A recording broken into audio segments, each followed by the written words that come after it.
National Weather Service has issued a severe thunderstorm warning for East Central Winnebago County, Boone County, until midnight. At 11:04 p.m., a severe thunderstorm was located over Loves Park, moving southeast at 25 miles an hour. Expected hazards include 60 miles an hour wind gusts. Expect damage to roofs, siding, and trees. Locations impacted include Rockford, Belvedere, Loves Park, Nakasne Park, Roscoe, Poplar Grove, Candlewick Lake, Cherry Valley, Timberlane, Garden Prairie, and Caledonia, including the following interstates: I-39 between mile markers 121 and 123, I-90 between mile markers 5 and 31.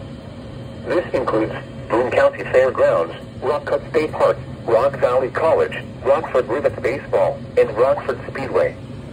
For your protection, move to an interior room on the lowest floor